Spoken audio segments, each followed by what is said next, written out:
Hi there, welcome to another presentation of the Globe Sound Healing Conference. Now we have Marla Leigh. Hey Marla. Hi David. Welcome, welcome. Marla is an internationally recognized frame drum specialist, flautist, composer, and founder of the Frame Drum Academy in 2015, the first online school dedicated to frame drum education. A musician since early childhood, she earned a BFA in flute and MFA in percussion from Cal Arts, studying extensively with master teachers. With over 3 decades of teaching experience, Marla is known for blending technical clarity with expressive freedom. Through her academy programs, live trainings, and immersive workshops, she guides students towards confident musicianship and rhythmic fluency. As a composer and recording artist, Marla creates globally inspired music that bridges ancient and contemporary sound worlds. Her debut album, Rhythms of Miriam, introduced her earthy grooves and lyrical textures. Her forthcoming release, Rhythms of Illumination, expand this vision, blending Eastern and Western instrumentation into a rich cinematic sound. Her original compositions have been commissioned for film and ballet, including the films Bold Native and The Kid Officer, and the ballet Sounds of the Sun for Pittsburgh Ballet Theater. She's also collaborated with Cooperman Drum Company to develop a signature line of frame drums. At the heart of her work is a simple conviction. Music is a universal language for peace. Nice. What have you been up to lately? Well, I am getting ready to release my second album, Rhythms of Illumination, and I am drumming for world peace every day and revamping my website. Isn't that fun? Oh boy. Cool. Okay, here's the big question. If you had all the money in the world, what would you do to help people on the planet? That's a really great question. So, my mission in this lifetime is to help people discover the magic of drumming. So can I have a couple wishes? Do I just get one? Oh, no, you can do 2. Okay. So I wish for world peace. And I wish that all of the leaders of our world and everybody in the world to have a drum in their house, because I really think it will help calm their nervous system. And then I would also love to have enough money, a foundation to help support handicapped children, to help them learn about music, whether it be drumming, singing, guitar, but just to really bring music into their lives. So thank you for allowing me to have 2 wishes. You could have more if you want. Oh, that'll take up a lot of your time. Okay, give us an overview of your presentation.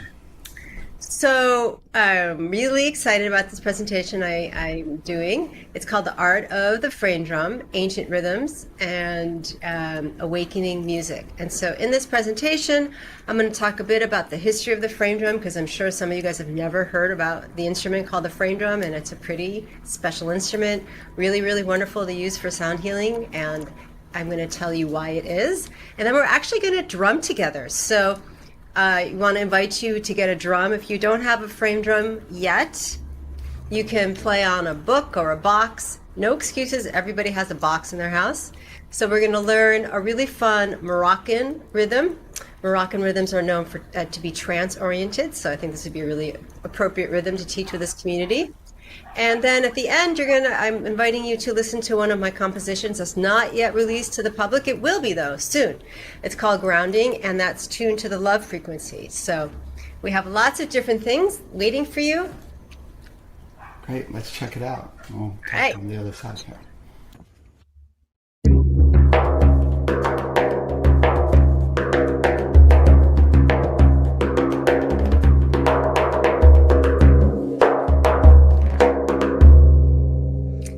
My name is Marla Leigh. I am a frame drum specialist, flautist, composer, and creator of the Frame Drum Academy.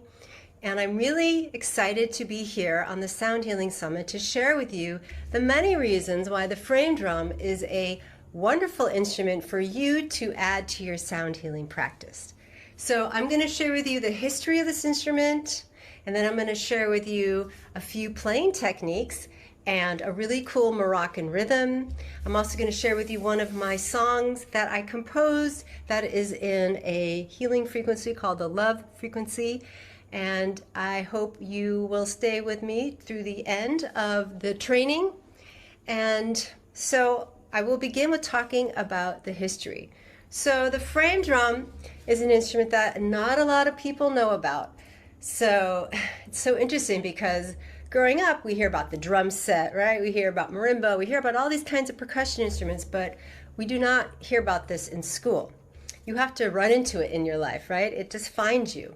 But the interesting thing is that the frame drum is one of the world's most ancient percussion instruments. And not only that, it was an instrument that was traditionally played first by women. Now, all of my teachers, except Lane Redmond, were men. So all the men watching, this is an instrument that men play, but the roots of the instrument are with the women, which I think is really, really special. And to add on to that, there is an incredible book if you're interested in learning more about the history of the frame drum. It's called When the Drummers Were Women. It's by Lane Redmond, and it shows different stories and pictures of the different traditions where the frame drum came from. It's fascinating. They would play this instrument for sacred rites of passages, for rituals, for weddings, for ceremonies, for funerals.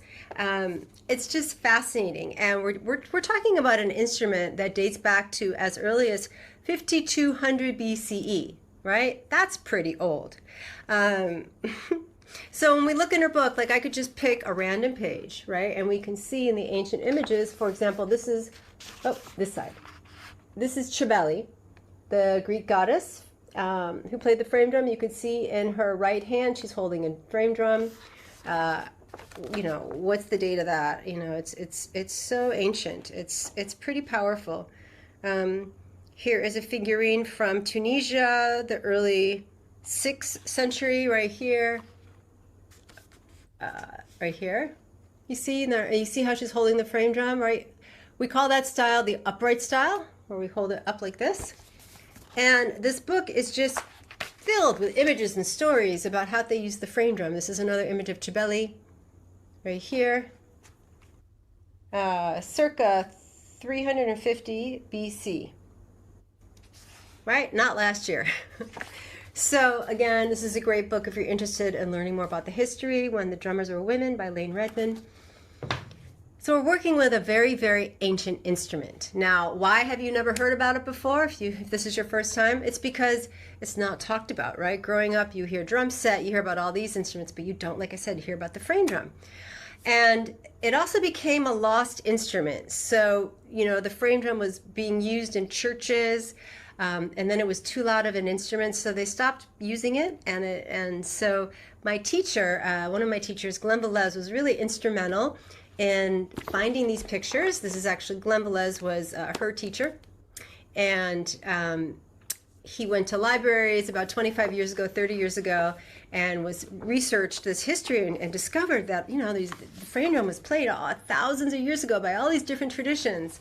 And so he started applying different kinds of techniques onto the frame drum, like studying Middle Eastern rhythms and Middle Eastern techniques, and then creating his own style.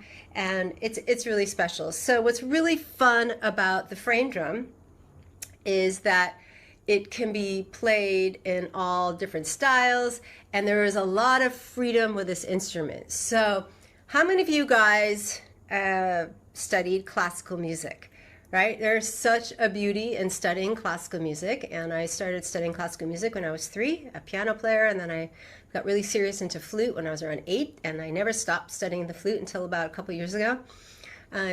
But in my training, I also really wanted to improvise, and I was not allowed to improvise. My teacher said, "Oh no, we don't improvise." And I was like, "What?" So like behind closed doors, as a little girl, I would sit there and improvise, you know. And the frame drum allows me to improvise. So in my journey, I went to college to study jazz flute. And in my first month of college, I went to California Institute of the Arts. There was a man in the corner with these frame drums. His name was John Bergamo. And I listened to him play, and I immediately got the chills. You guys know that when you get the chills when you hear something? And I immediately started studying with him and ended up getting my master's in percussion because I fell in love with the sound and I fell in love with the freedom of this instrument. So how it works is that you learn some traditional playing strokes, which we're going to learn today, the foundations, and then from there, everything else is extended techniques. And the sky is the limit, right? We borrow traditional techniques from Persian drumming, from African drumming, and you can even create your own techniques. As long as it's in time and it sounds good and it's not sloppy, you could do whatever you want. And I really like that. So you're getting some structure, but then there's a lot of freedom. Okay, so we play the frame drum in 3 styles. The most ancient style, as I showed you in the book, is the upright style.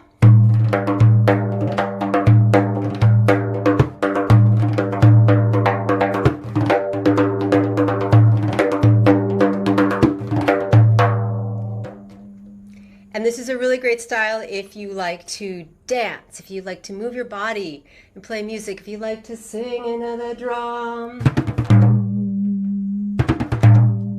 Another really great thing about the frame drums is I think it's one of the only instruments that you can play where we're also receiving your own sound bath, right? So check it out. When I play in the upright style, where is the sound resonating to? It's resonating to my throat chakra, to my third eye.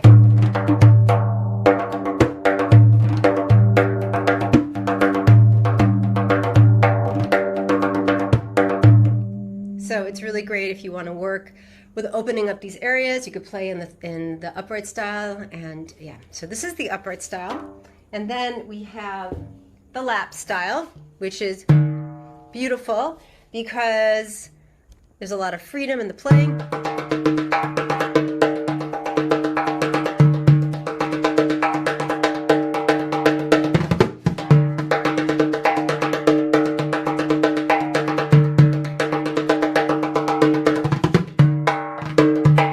Also, look where the sound resonates. This is a smaller one. If I got a bigger one, look where the sound resonates. Wow, the heart, right at that heart and at your solar plexus, the creative center.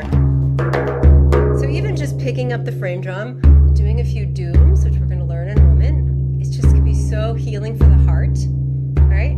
It's like our mother's heartbeat being the first sound that we hear. So it's like connecting back to that ancient rhythm. Just really feeling the vibration. It's awesome. So again, you can pick this instrument up for just a few minutes and you really can have a sense of ease. It really helps ground our nervous system, which is something I love about playing the frame drum. Now we also play in the freehand style, which is a style where we put the drum between our legs like this, right? And then we play like...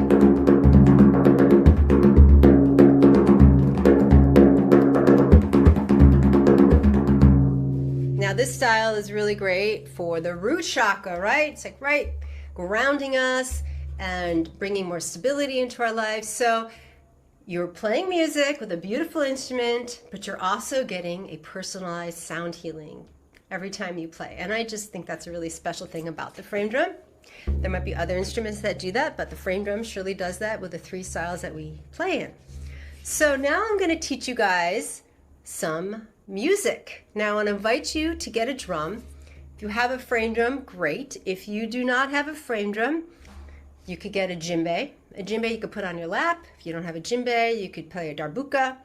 Now if you don't have any drums in your life yet, I hope you will get one. You could get a box. You guys have an Amazon box. You could just get an Amazon box and use that.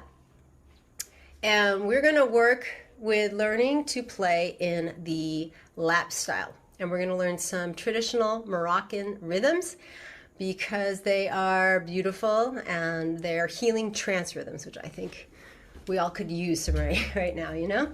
So let's first just work on the technique. I'm actually just going to teach you 2 strokes today. We're going to be able to groove with just 2 strokes. There's lots more, but I'm just going to teach you 2. But first I'm going to have you guys hold the drum. So the first thing we do is we rest the drum on our non-dominant leg. I'm left-handed, so the drum rests on my right leg, Okay, and now let's work on holding it. So if you take your hand, my non-dominant hand, you go here to where the pinky, you have the first crease and the second crease, right? That leans over here, and then your thumb rests over here. So this really should be relaxed. And I like to lean the drum against my body. So there's no chicken arms, right? If you can look in the mirror, if you have a frame drum, or if you're holding any kind of drum, just make sure you're not doing the chicken dance. You're really relaxed. It's another good thing about the frame drum. It's really relaxing to play, and it doesn't hurt your body. Okay? Bonuses, pluses for playing this instrument. Okay, so we have our hand gently relaxed here. Now you want to take this part right here and just like think of that as your anchor. For you guys who do yoga, this is like your Tadasana pose, right? You're standing straight. These are your feet to the earth. This is your connection to the earth. This doesn't ever move, right? I'm always having that connection or the drum would just fly away. So again, it's leaning a little bit against your body like this. You don't want to be like this. You want to feel the vibrations. Okay, so the first stroke we're going to learn is a doom. We're actually going to learn 3 strokes. A doom, dominant hand, thumb, right here. Look at the drum. It's the 4 quadrants. You want to do right here. So doom, doom, doom. And look at my wrist. It's like I'm turning a doorknob really gently. No pain. Open sound. And the syllables are Middle Eastern syllables. This is doom.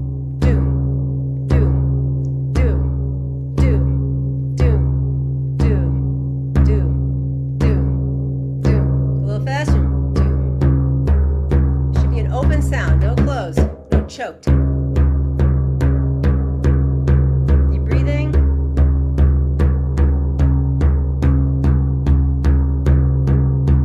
Doom, doom. Do it again.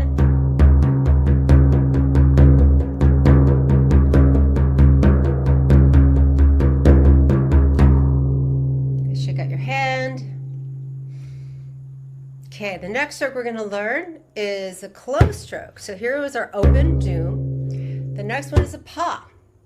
Close stroke, pa. The hand rests on the drum like this.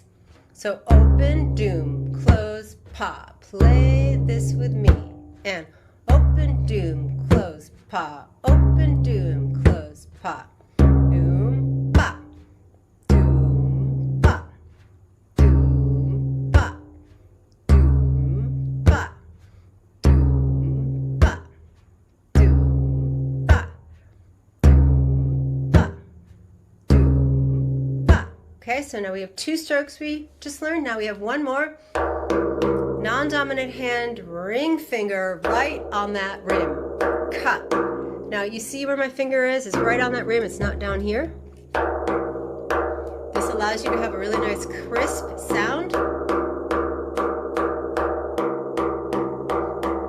So we're just going to work with these 3 strokes. That's it. And so much can be created with just 3 strokes. There's a lot more you can learn. Trust me, I'm still learning new techniques, and I've been playing this drum now for 32 years, okay? Okay, so the rhythm we're going to learn is called Hadari Asawa rhythm, Asawa. And Asawa is the trance healing rhythms from Morocco. And they use the rhythms for weddings, for celebrations, and for healing. So, I'm going to first tap it out with my hands and my voice. So, pa, ka, pa, doom. Pa, ka, pa, doom. You guys recite this with me? So, we'll clap our hands. You can also use a metronome. We're not going to do that today, but for those music people, it's nice to have a metronome. Pretend that this is your metronome.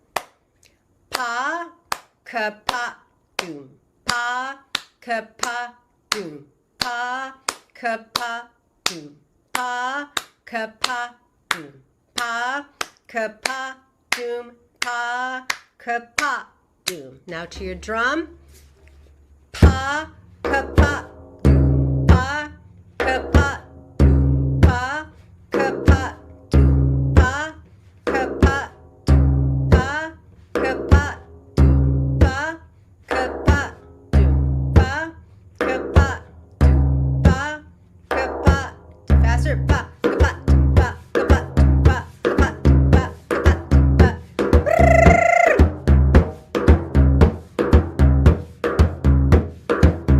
Now that's challenging for new students, right? So I just want to show you guys what's possible.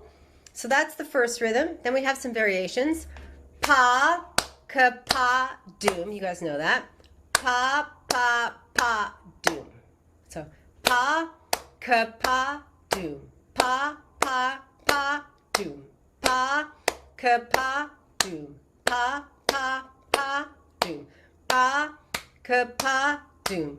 Pa, pa, pa, doom. Pa, ka, pa, doom. Pa, pa, pa, doom. Pa, ka, pa, doom. Pa, pa, pa, doom. Pa, ka, pa, doom. Pa, pa, pa. You can sing it. Pa, ka, pa, doom. Pa, pa, pa, doom. Pa, ka, pa, doom. Pa, pa, pa, doom. Top of the rhythm. Ka, pa, doom. Pa, pa, pa, doom. Pa, ka, pa, doom. Pa, pa, pa, doom. Pa, ka, pa, doom. Pa, pa, pa, doom. Pa, ka, pa, doom. Pa, pa, pa, doom. Pa, ka, pa, doom. Pa, pa, pa, doom. Pa, ka, pa, doom. Pa, pa, pa. I have one more I'm going to teach you. So it goes like this. Rest, pa, pa, doom, pa, ka, pa, doom. Top of the rhythm is a rest, right? Rest, pa, pa, doom, pa, ka, pa, doom, pa, pa, doom, pa, ka, pa, doom. Rest, pa, pa, doom, pa, ka, pa, doom. Rest, pa, pa, doom, pa, ka, pa, doom. Rest, pa, pa, doom, pa, ka, pa, doom. Rest. Rest, pa, pa, doom, pa, ka, pa, doom. Rest, pa, pa, doom. Rest, ka, pa, doom. Rest, pa, pa, doom, pa, ka, pa, doom. Rest, pa, pa, doom, pa, ka, pa, doom. Pa, pa, doom, pa, ka, pa, doom. Pa, pa, doom, pa, ka, pa, doom. So these are really fun rhythms to play. I want to encourage you to practice them slowly, and then once you feel the rhythm, then speed up. Do not speed up until you feel comfortable playing the rhythm. You guys promise me? Don't be speedy. Don't be the speeders, because you'll miss out on the medicine of the rhythm if you play it fast and it's sloppy and out of time. No bueno. So I'm going to play these rhythms one more time to review. I'll play them each 4 times, and then I want to invite you to join me. And if you can't play it yet, you know, you can watch the replay of this and you can practice it. I want to invite you to recite. Okay, start with reciting. Here we go. First rhythm. Pa, ka, pa, do, pa, ka, pa, do, pa, ka, pa, do. Let's do that 4 more times.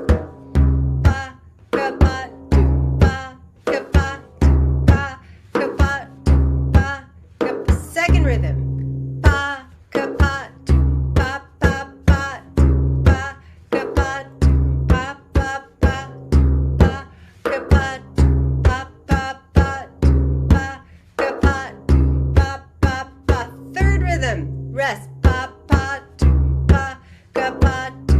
Rest. Pa, pa, do, pa, ka, pa, do. Rest. Pa, pa, do, pa, ka, pa, do. Pa, pa, do, rest, ka, pa, do. Now play faster.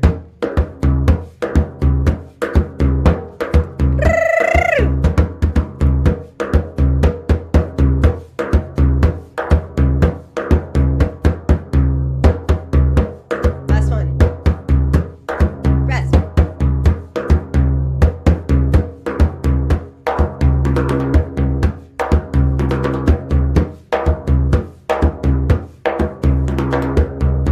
I had a little variations at the end. So I want to invite you to please close your eyes and tune in. See how you feel. Do you feel just a little bit more energized, a little bit more joyful. This is the medicine of music, and this is the medicine of the frame drum. This is something that you can give yourself anytime. I have drums in all of rooms in my house, in my car. Do you see? So I hope that this has inspired you to learn more about this instrument. I teach and I love sharing this instrument with students around the world. I'd be happy to help you on your journey. It's amazing how effective drums are. I mean, actually, they affect you, it seems, way more than any drone instrument. Yeah, well, David, we have to think about the first sound that we hear when we're in our mom's womb, right? We're listening to the heartbeat for 9 months. And we're not listening to anything else. We're not listening to drones. So maybe we're listening to like stomach groans, but we're really connected to rhythm in ways that I think many people are not even conscious of. So I mean, it's amazing that we have this incredible rhythm enveloping us all the time, and we're completely not aware of it. What I do in my classes, I'll say, okay, feel your rhythm right, in your neck or your wrist, and get a little song going. Here's mine. Oh.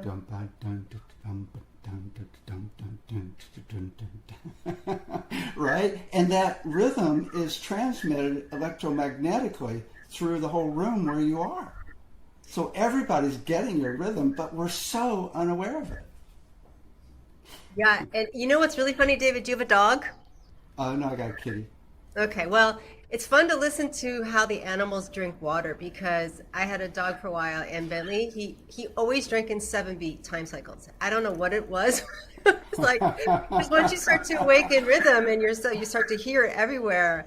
And so I want to invite you to listen, to your animals drinking at the time. You'll notice it's the same rhythm.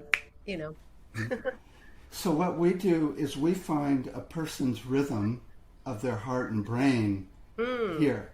And what I do is I play each of the 12 rhythms or notes because every rhythm is a note. If you octavize a note down and you go below 20 hertz, it becomes a rhythm. And when you octavize or cut the frequency in half, it actually is the same note. So if you got C, you go down 64 hertz is around C, and 32, and then 16 becomes a rhythm, and 8 hertz, ba ba ba ba, is a rhythm. 4 hertz is a C also, ba ba ba, and then 2 hertz, ba ba ba, is C.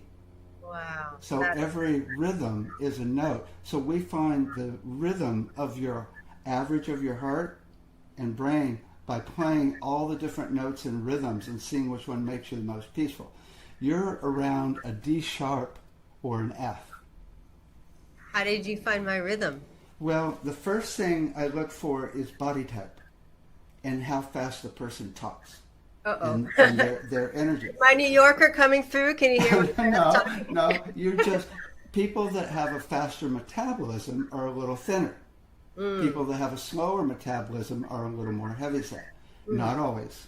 Hormones can throw it off. The first thing you see is how stable or scattered somebody is. A little too much coffee, right?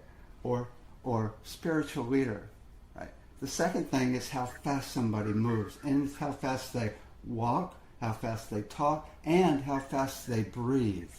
Because we all breathe in the rhythm of our heartbeat when we're relaxed and brain.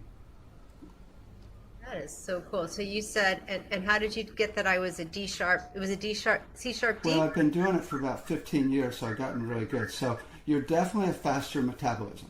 Yes. Because and then it's just, I can see it. It's your rhythm's like dun dun dun dun dun dun dun dun dun. I bet. In fact, I would bet a lot on this one. I bet you play naturally in your own heartbeat and brain rhythm. Yeah. What BPM would that be? Oh boy, I'd have to pull up the calculator. So I tend to play in D, the key of D. The key of D is the drum I really like to play. This is a 20-inch drum, and this is like what I tend to play in, and I tend to play in 80 to 100 BPM. 80 is pretty much where I like my like. You can take the frequency of D and multiply it by 60, and you get BPM. and then you might have to octavize it down, cut it in half to see where it actually falls. But That's great. There needs to be a website for it. Do you have like a way that other people can do this? That's super cool. I've never heard well, of this. yeah, we do it. We do it on our site where we find everybody's note. It's yourhomenote.com. Yeah, we've been doing it for a long time. Oh boy, we got a truck outside. Yeah, so I've got my stereo, so we hear all the sounds all around. Right. Okay. Cool. So I wanted to show you. I've got my buffalo drum. So, is that a Remo drum? That you're playing or that I haven't? No, yours. No. This is so there's all kinds of frame drum companies, right? This is a Cooperman drum. I work for them. I designed this drum. Okay. There's a little Hamsa here, and I like orange. So and we have, it's a really nice head. But we have all kinds of drums. That's one of mine there, and those are all Cooperman drums. But I do have Remo drums as well. Yours is a shamanic drum. So these frame drums you can play with a beater, but you can play with your fingers. Even on this one? That one's a little harder to play on with your fingers, like in the upright style, because there's not see, we have a little thumb hole. Oh. So in one of the styles, you could do that, but then you only got one hand. Yeah. Here you can use. So, but that's a great ceremony drum, and right now it's so hot in California that it sounds good. All of my animal skin drums are so happy because it's so hot here, and I'm also in California where we're having a heat wave. So, but that one I wouldn't play it so much with my fingers. I would do the stick. You would do the stick. Yeah. And then the way I teach it is I say there's generally 3 sounds: the center, halfway, and the edge. But every drum's different. Right, and you learn those different sounds on the drum. Yeah. Did you Whereas make on a drum like that? Oh my God, there must be like a lot of different sounds depending on where you play it, right? Yeah. Well, let's see. I've been studying this drum now for 32 years, and I'm still discovering new sounds. That's one of the things that I really love about it because there's a lot of freedom. So we have our basic strokes, which I'm going to teach you guys. In which I teach which I show you guys, and then we have all these extended techniques.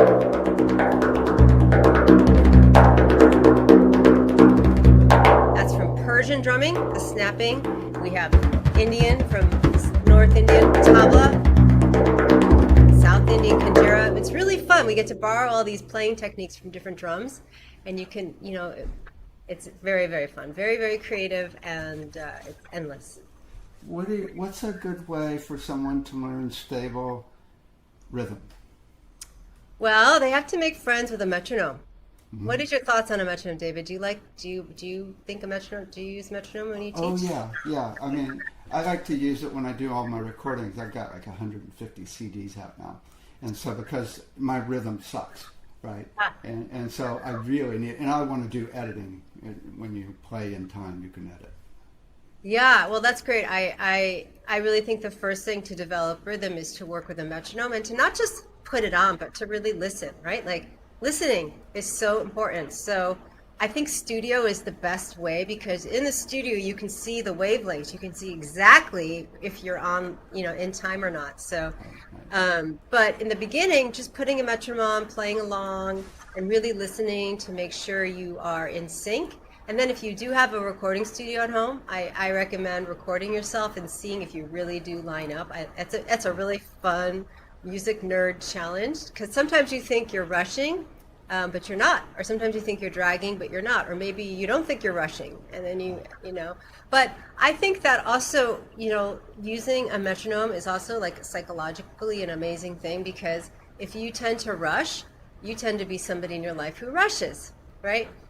And so, oh wow, I really do rush. Okay, maybe I should slow down in other areas of my life. If you're behind the beat, you drag. So it's like a therapist, a hidden therapist, but I love practicing with my metronome and then I love just playing. So, but to start out, you really need to use the metronome. And like a lot of my students have like metronome phobia. So I make jokes of it that it's like your best friend, you can dress up your metronome if you have hardware metronome. You can dress it up, and some people dress up with people, like so it's a person. Yeah, as a professional recording engineer, I've worked with so many different drummers, and if you start with a metronome, it takes a few months before you get it. I mean, it's really not easy for a drummer just to start using a metronome. And then you finally get where you can be in time, and when you get really good, then you can play in and out of the metronome.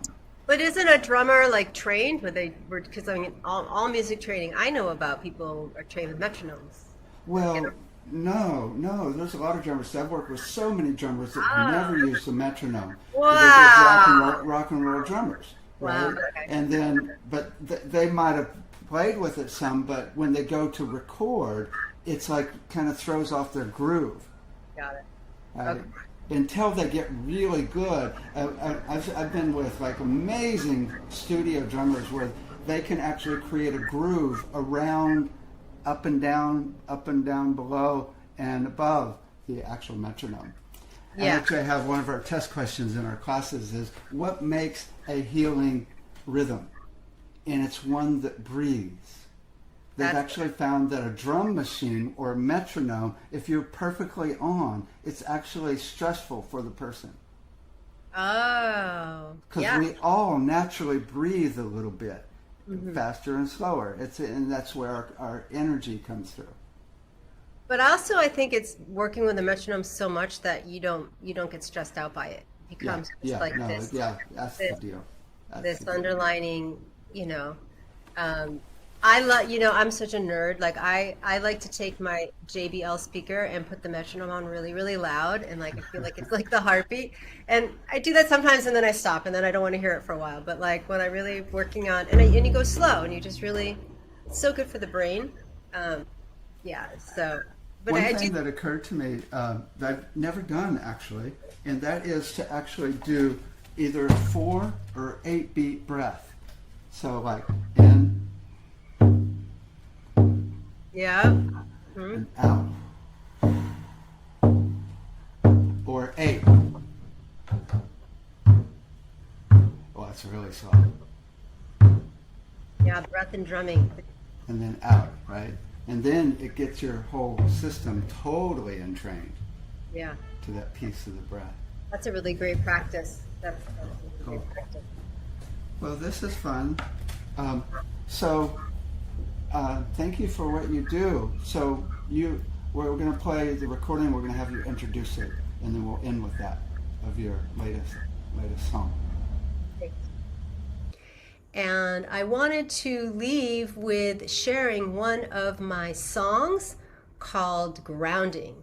So in my song Grounding, we worked with sound healing because we changed the tuning. We went to the love frequency. This is what the sound healers call the love frequency of the 432 hertz. And we tuned all the instruments to that, and it's a really beautiful song. So you guys, this is your gift to receive the music. So I want to invite you to close your eyes.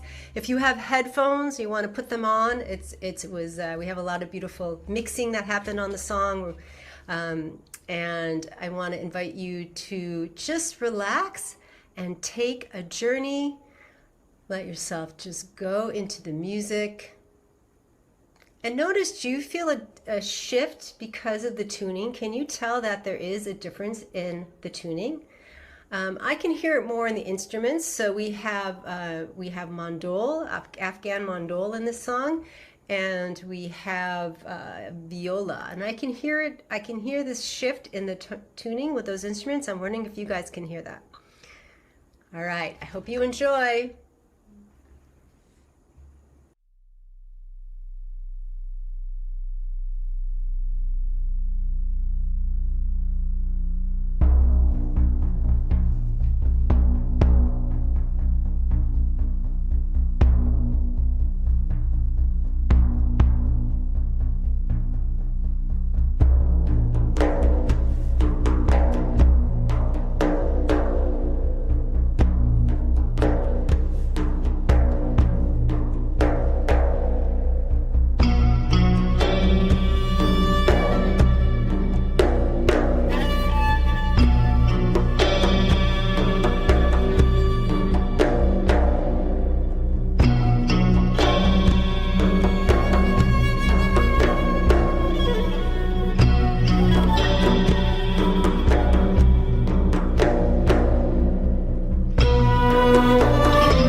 Hi there. Welcome to another presentation of the Globe Sound Healing Conference.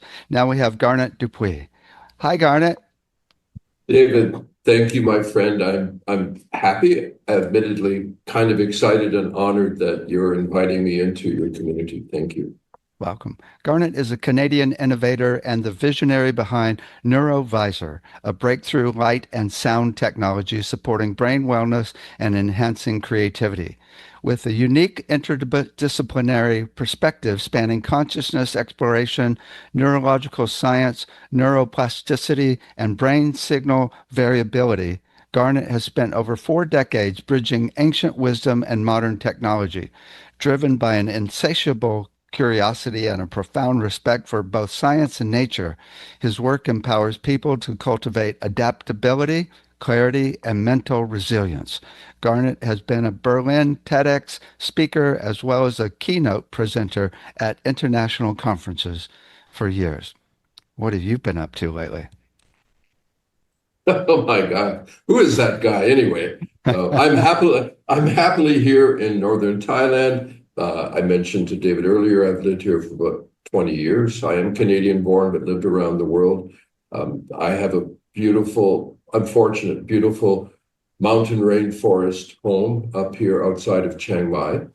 I have an office here in Chiang Mai City. So I I'm doing my best to be a good person and do good things. And part of that is kind of a private part of my life, but I also do some wild animal conservation rescue work with gibbons, with Southeast Asian apes, which is one of the reasons why I like being up in the mountain forest.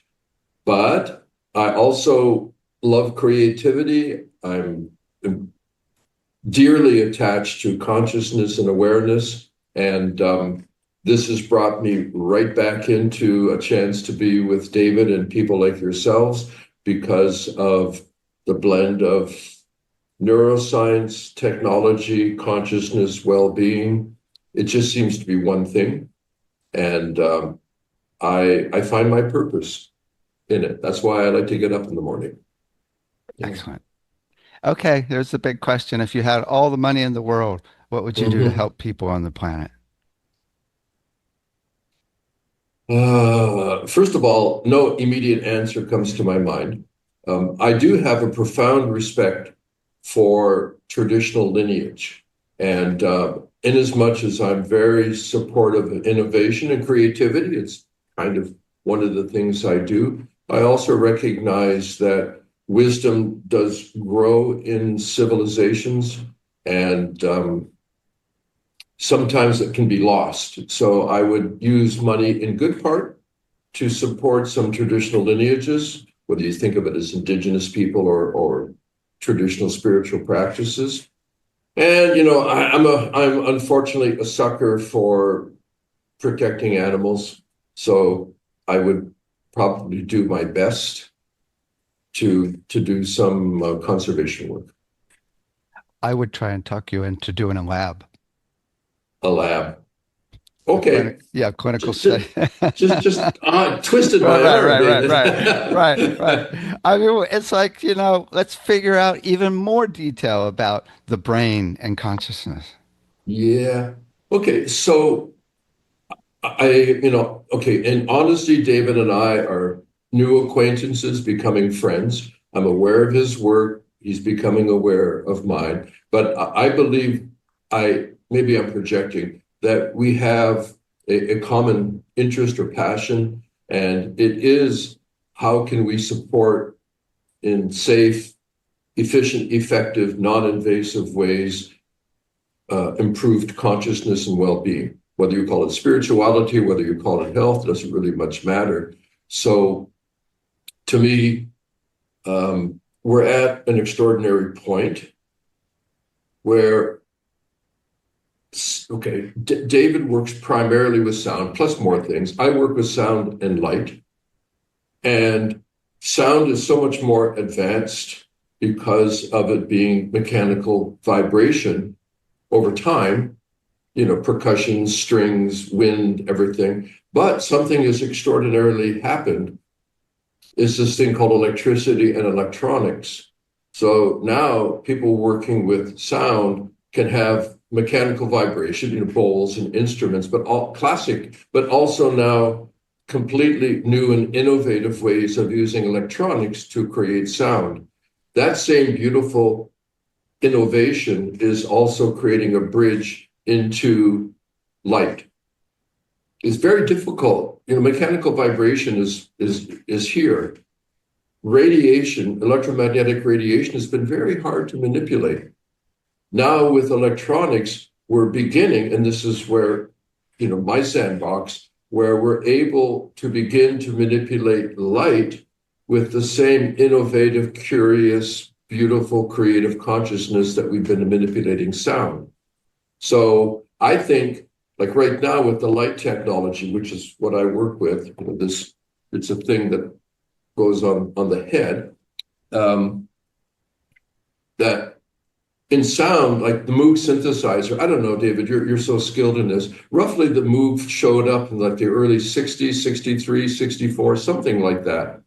And where it's progressed in the past roughly 60, 70 years to the sound manipulation programs we have now is astounding. So I think with light, we're roughly in the early synthesizer phases of being able to manipulate it.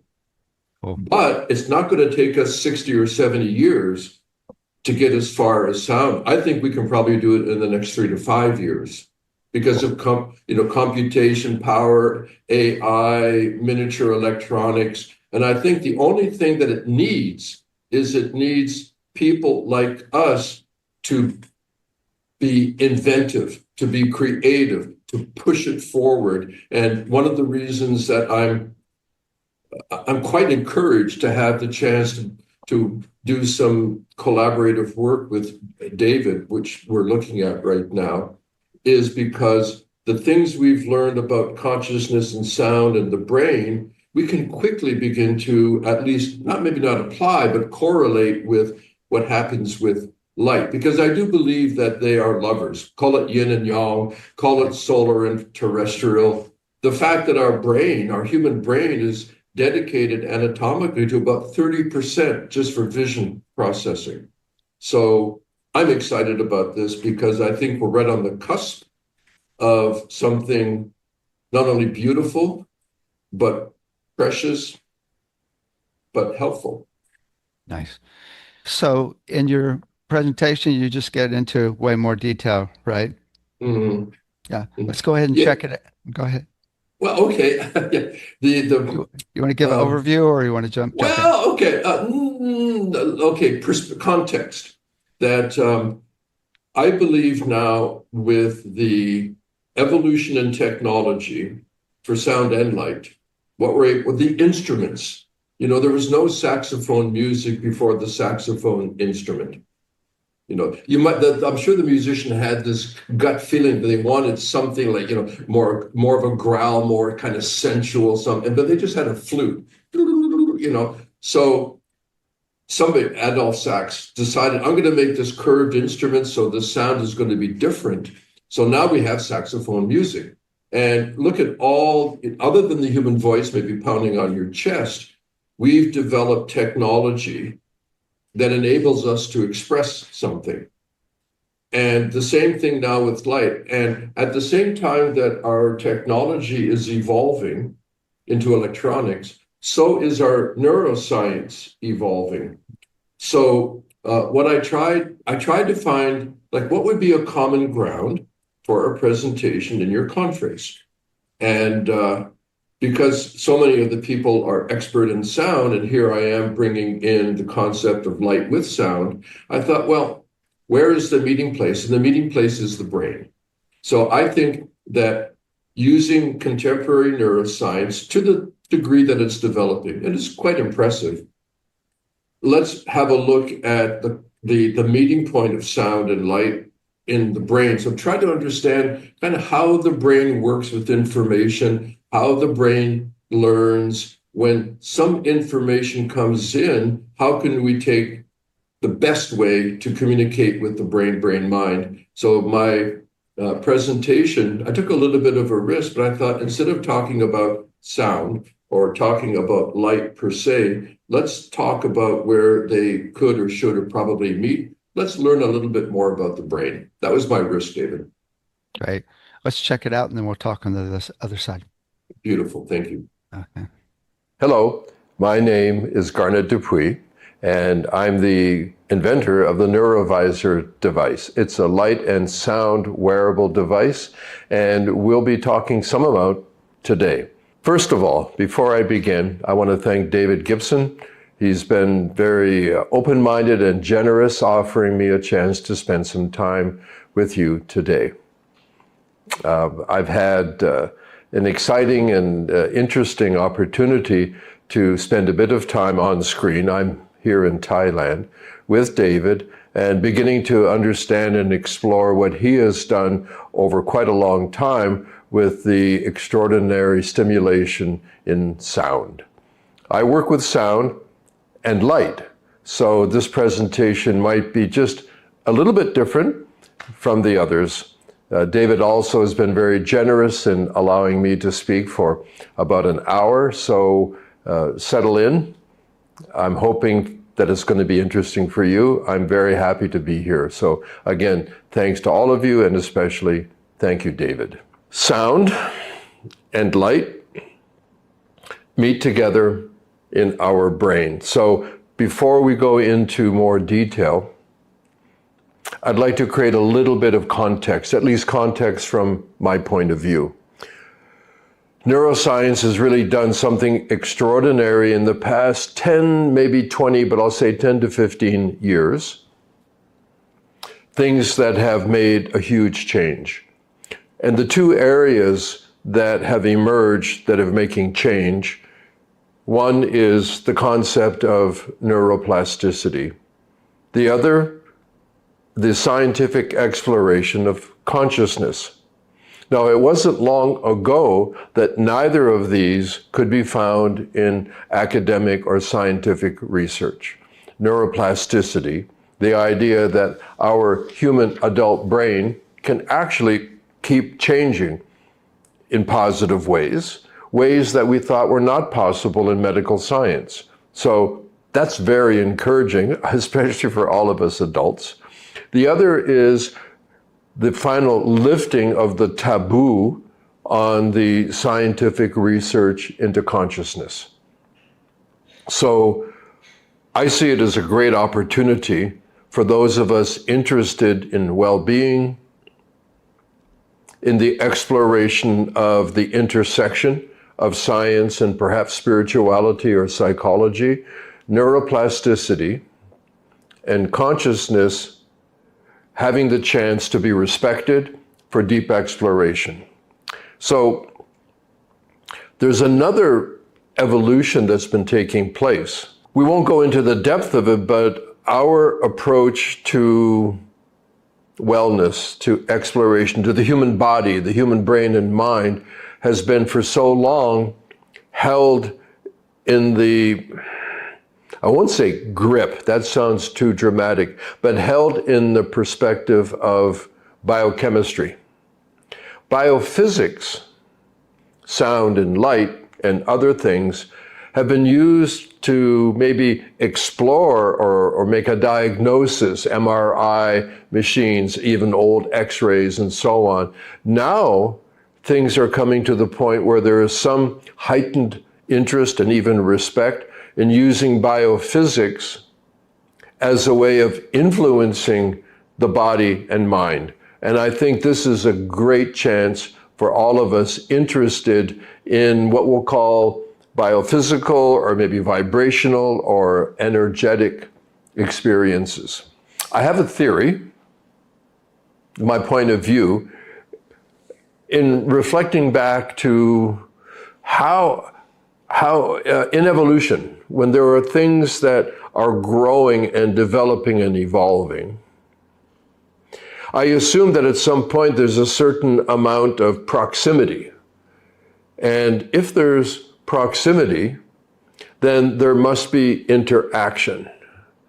And if there's interaction, then there must be some kind of communication. So proximity, interaction, communication, and all forms of communication at whatever level require a language. I think that the first language was a combination of mechanical vibration and electromagnetic radiation. Mechanical vibration needs a medium.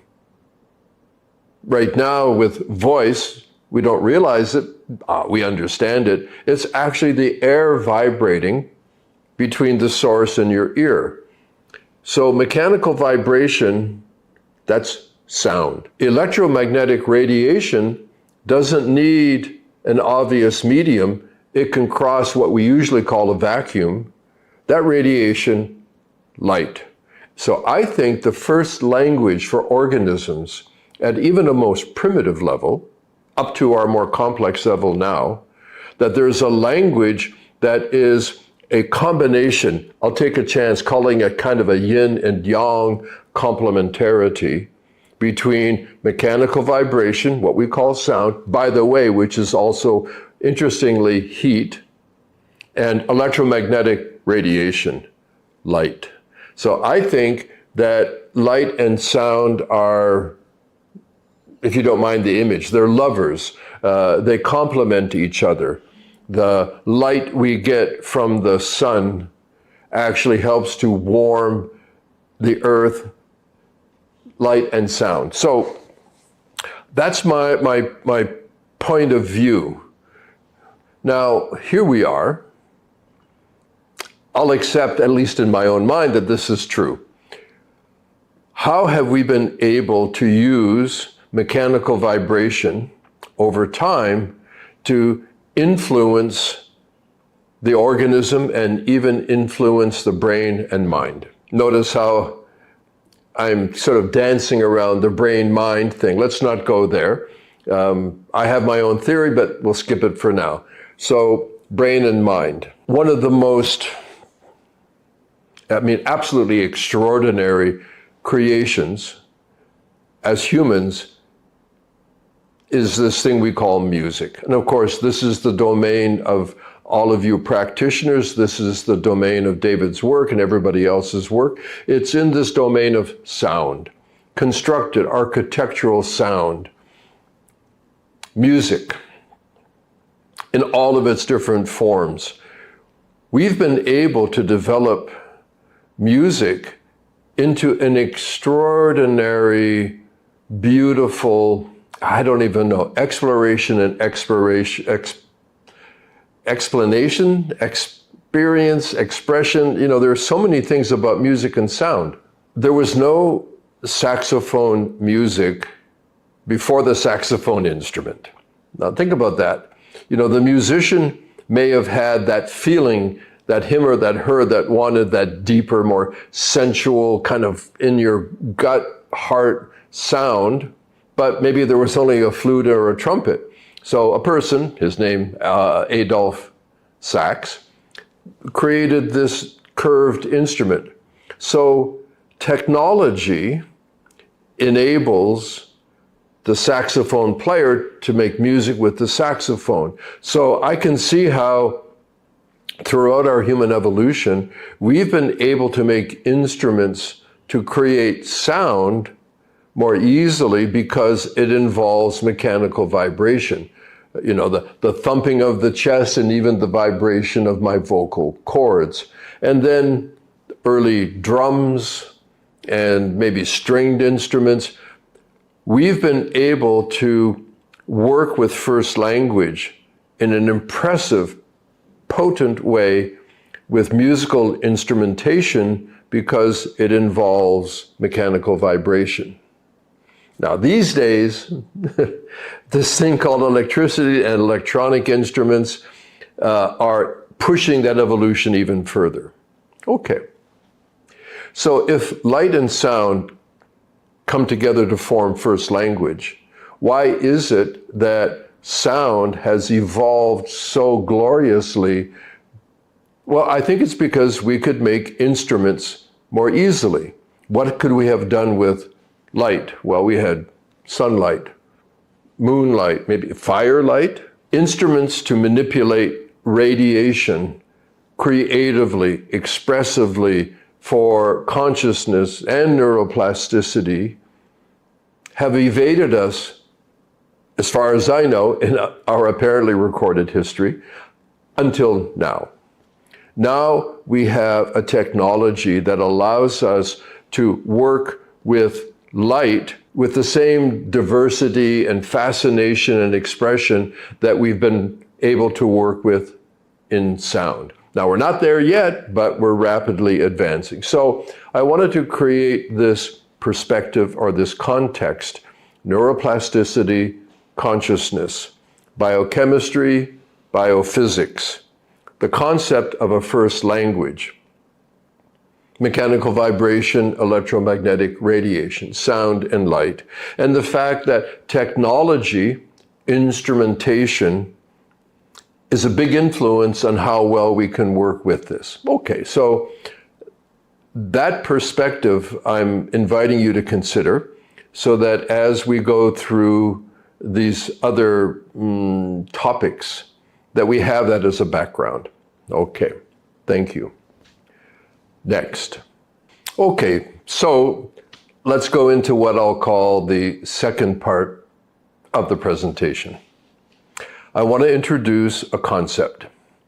The concept is called a psychoactive agent. Psychoactive agent. Understanding the meaning of what I call a psychoactive agent is going to help a whole lot as we go further into the kind of the majority or the bulk of the rest of what I'm going to talk about. Okay. First of all, psychoactive agent kind of brings to mind something about psychedelics for many people. So let me clarify that. I'll put it like this.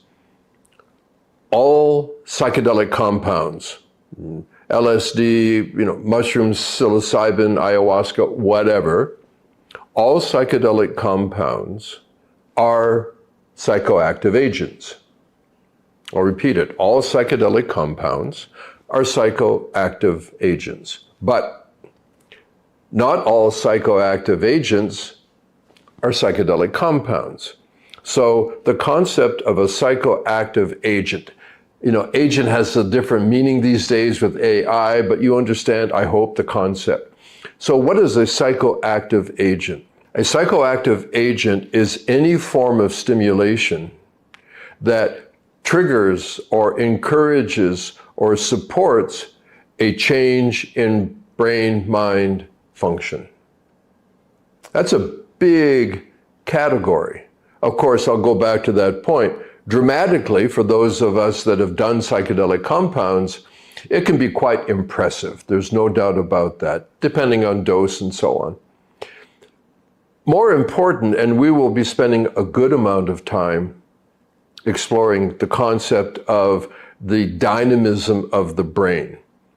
The dynamism of the brain applies profoundly in sound therapy, sound stimulation, and sound healing, as well as in light, as well, frankly, in a very broad range of stimulating agents.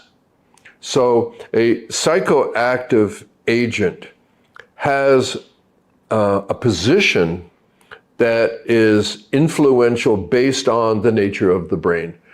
Our brain, and we'll go into that in quite a lot of detail, our brain is complex, obviously. Also, I'll make a statement now that we'll expand upon. The statement is a brain that can change when change is required. That's a healthy brain. A brain that can change when change is required, that's a healthy brain. I'll say observation. I think it's more than a belief. It's just a kind of an evident fact that there is no one single brain state that is the perfect brain state. It much depends on circumstance, on demand, on need. I'll say like this, very broadly, super broad. There is a brain state called now I'm awake, and there's another one called now I'm asleep. Wake and sleep. And we know, like the fingers in my hand perhaps, that in the waking state, there are actually a number of other states that occur when you're awake. Being awake is not just one state. We also know in sleep, with sleep studies now, that when we sleep, that there are a number of different substates within that. So very broadly, if a person is awake and they get tired, they're supposed to be able to close their eyes and go to sleep. A brain that can change when change is required, that's a healthy brain. So, I mean, we could break it down into like a whole bunch of things, but let's make it a little bit simple about the waking state. In the waking state, there is this state called now I'm busy, now I'm relaxed. That alternation between task and no task is a fundamental kind of left foot, not really left foot, but like inhale, exhale of the brain. When it's time to be busy, when it's time to become more complex, can you do that? Then when you don't need to do that, can you back out of that and relax? So this concept is that There is no one ideal, consistent, you could say perfect brain state. The ability to shift and move is fundamental to the brain's well-being. Okay, let's keep in mind that our brain is physical. Now, the whole argument of what is mind, what is consciousness, we can say for sure we have a physical brain. We also apparently have a mind or consciousness, so let's just accept that point. The brain is physical. Just about everything, interestingly, we think, oh, the brain is very complex. How can I really understand it? Well, most of what we've begun to understand about our body, our soma, also applies to our brain. I'll use a very simple example. When I sleep, I like to basically sleep on my side. So I'll get in bed. Here in Thailand, I got introduced to these body pillows, never used them in my life. I love them now. I always like to kind of hug or put my leg over. Anyway, typically I start to, roll on my right side and go to sleep. An odd thing happens. After a while, what was so yummy, so comfortable, my body says, I want to move. I want to go on my left side. Why?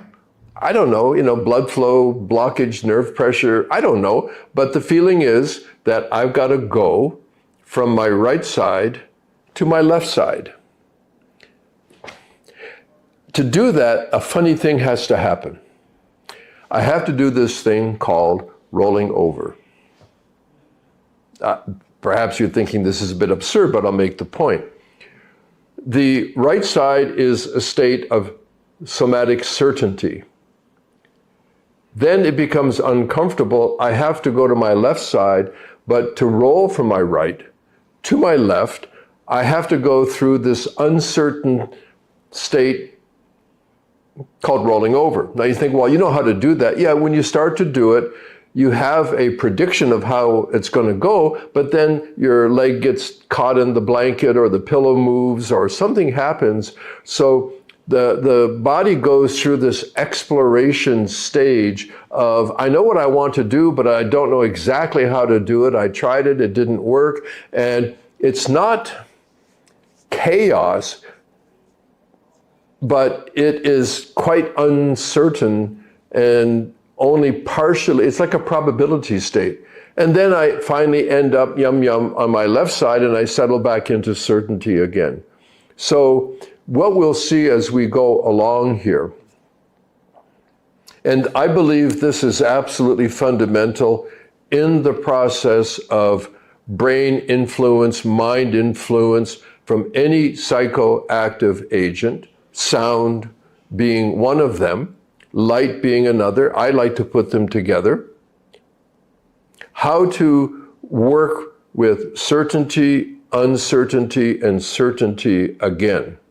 This is really a really fundamental premise to begin to develop. Another point leading into when we get to the kind of the main thing, I'll do the spoiler alert. We'll explore an analogy of our brain as a 20-story building.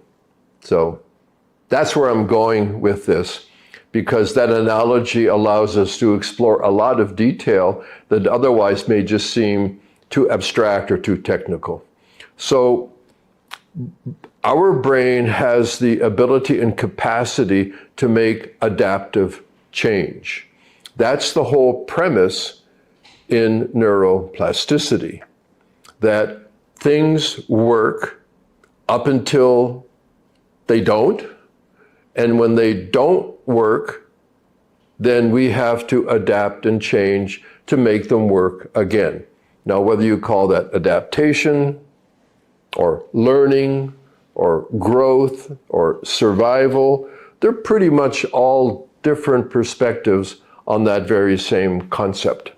Psychoactive agents, different forms of stimulation, different forms of, let's say, thermal stimulation, hot and cold, exertion, extreme sports, fasting, different meditation and yogic techniques, different psychedelic compounds, different forms of technology that influence our brain-mind, our body-mind, into making positive, preferred changes, whether the change is to shift into a certain sustained focus, or whether the shift is into letting go and letting it flow, whether it's to become more aware, or whether it's to let go and slip into slumber. Having the ability to do that should be innate. However, we all have challenges, we all have limitations, and this is where techniques and technologies come in. Okay, so far we've done two things. First of all, we set up the context, neuroplasticity and consciousness, biochemistry, biophysics, the concept of a first language, mechanical vibration, sound, electromagnetic radiation, light. Light has not been so easy to work with because we didn't have the instrumentation to work with radiation, but we did have a lot of chances to work with mechanical vibration. That's why there are so many musical instruments. And now even that has evolved into the use of electricity, which is a kind of a bridge between vibration and radiation. I'm not quite sure how to categorize that. We've also looked at psychoactive agents, things that stimulate, trigger, and guide change, because a brain that can change when change is required, that's a healthy brain. Part 3, we could say, is to explore the marvelous complexity of our human brain with an analogy. Like many of you, I work with a good deal of neuroscience, applied concepts that may be more technical. They each have their own language. They each have their own kind of assumption and perspective. So let's see if we can slip into that area with an analogy that I've already mentioned. Let's remember, it's an analogy, so it's not perfect. Let's think of our brain as a 20-story building. As a 20-story building, that's our whole brain. We own the whole thing. Every floor has a purpose. Now, what I'm going to do right now is I'm going to slip into the video a graphic, and I'll be speaking to the points in the graphic for a little while. Okay, so it's a pretty simple graphic. You can see that there is an up and a down. There are 20 floors in the building.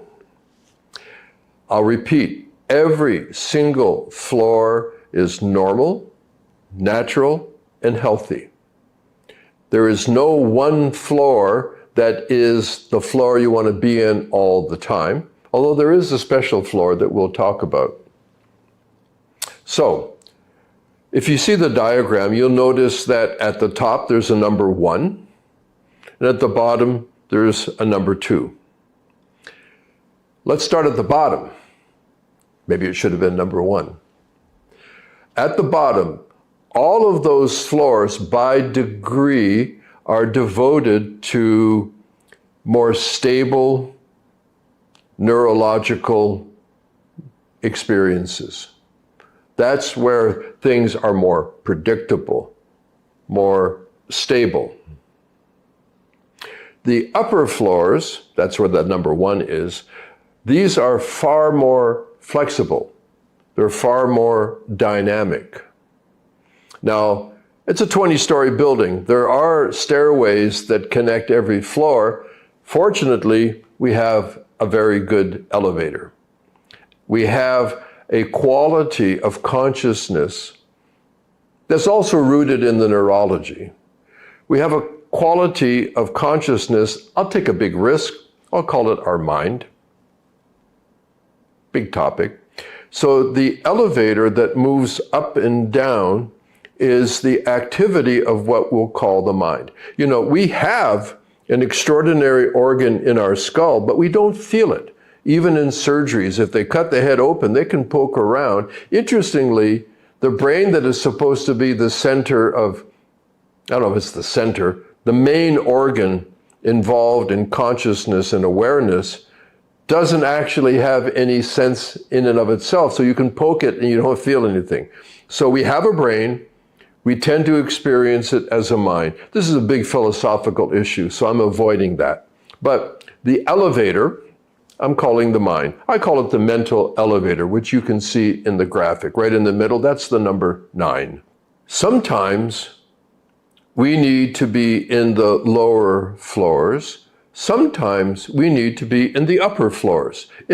As an analogy, it's as simple as that. I'll repeat something. Every floor is a good floor for something. It serves a purpose. When you go from one floor to another, I mean, that's the I'm awake, I'm asleep, I'm busy, I'm relaxed. It's kind of as simple as that. An issue evolves in most of our lives, which seems to be psychological, which it is.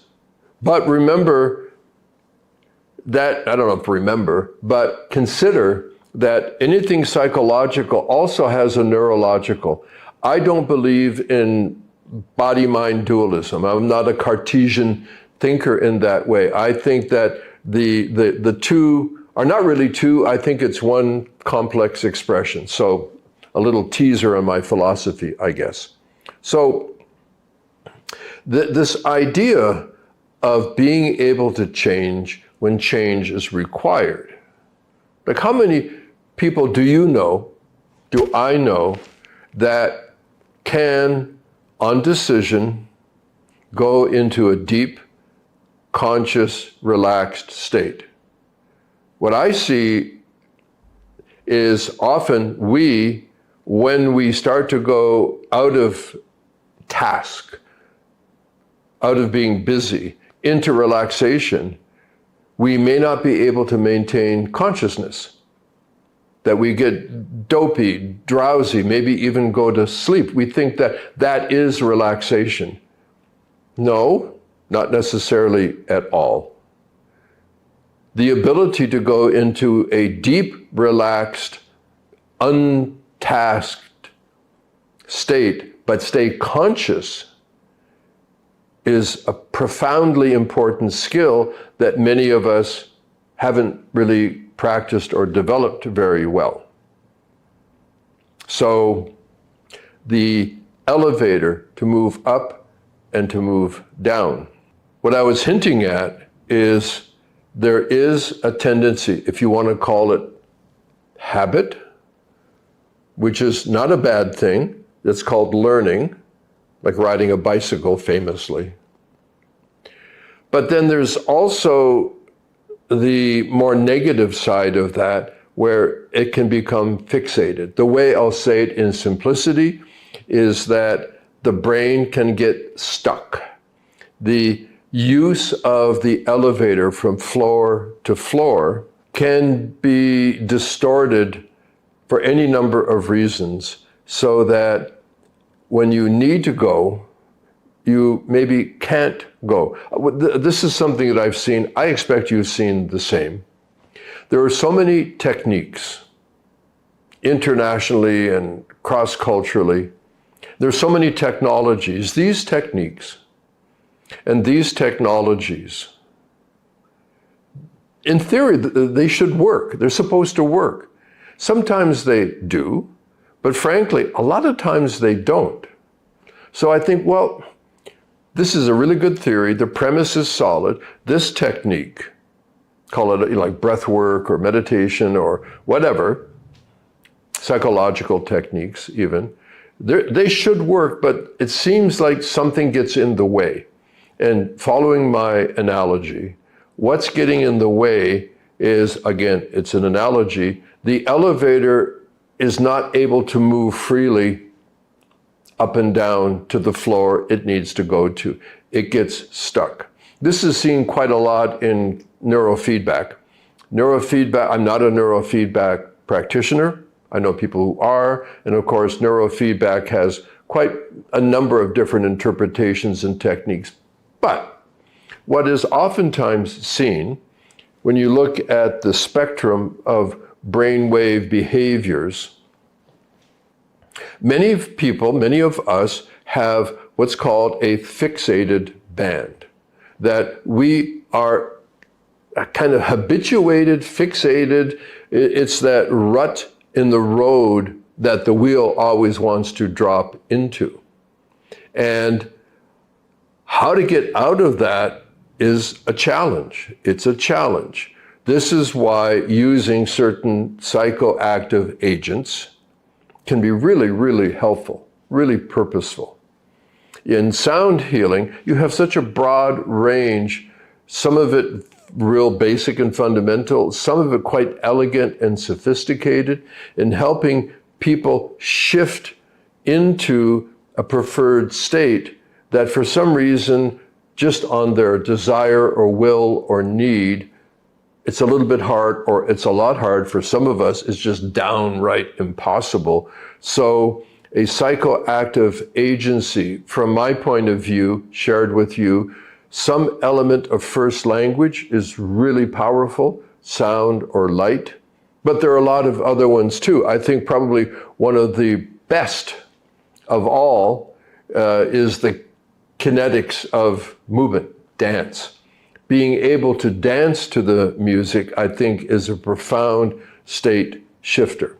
So, we're starting to build this image of a building.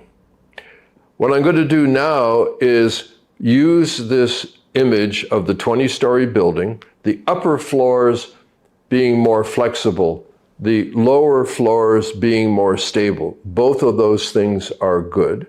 And we have a premise that we have a mental elevator that can move up and down pretty quickly, a lot faster than the stairway, pretty quickly, so that we can be responsive and adaptive. When something happens, we can make the shift cognitively or neurologically pretty quickly. Okay. Again, on the graphic, you'll notice that there is one side with 3, 4, 5, and the other side with 6, 7, 8. I've put these here because these are two very impressive, very current brain models that are being used to understand the changing dynamics of our human brain. I'll start on the side with 3, 4, and 5. You may have heard of it. It's called generally predictive brain coding or predictive processing. A little bit more evolved, it's also called the free energy principle. A brilliant man, Carl Friston, leads the way here, although there are many others. A book that explores this impressively is called Being You, I believe it's called, by Anil Seth, A-N-I-L, Seth, S-E-T-H. He does a great job in exploring this. Now, I don't agree with him on one view. He's a materialist. By category, I guess I'm an idealist. I don't believe consciousness emerges out of matter as an epiphenomena. I think consciousness is fundamental. But I'm just making a comment there because the book is extremely well done. Anil Seth has really done a great job.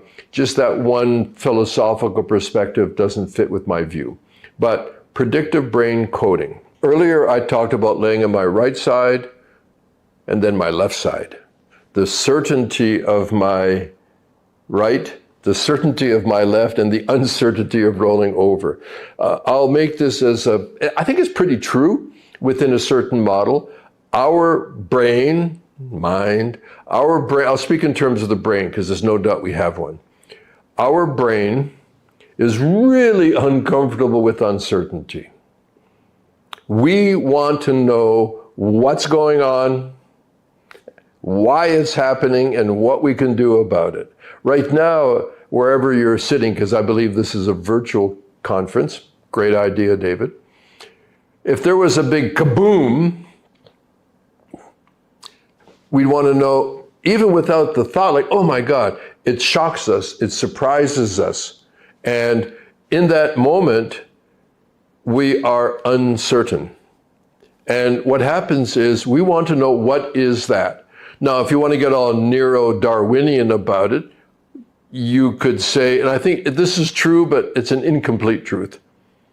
We want to know, is this going to threaten my survival? Is this dangerous? Is this a bad thing? I want to know right away what this is. Oh my God, was it an explosion? And then your friend or your wife or something says, the dog knocked over the lamp. Oh, okay, now I know what it is. This issue of being able to predict and then encounter, technically it's called a prediction error. It's also beautifully called a surprise. This is one of the main reasons why you got to use the elevator in your building, because this goes into the brain model, predictive brain coding, or the free energy principle, that we have experience that flows in, and also internal, interoception, exteroception, the senses that feed experience into our brain.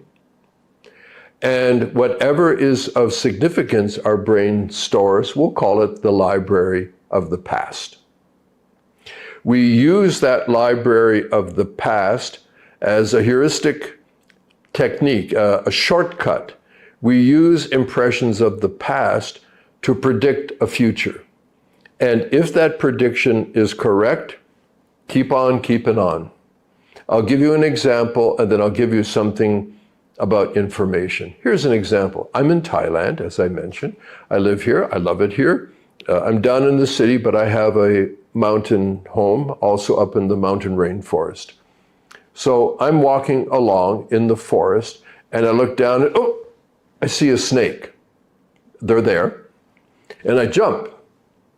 That's a very deep experience for a lot of individuals, including non-humans. But anyway, I jump.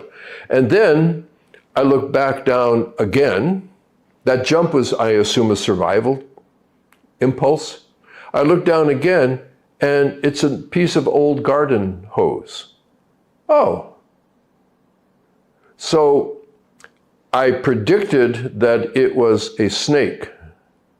But if I had not looked down again and I went back to the house, I would have said, hey, I saw a snake today.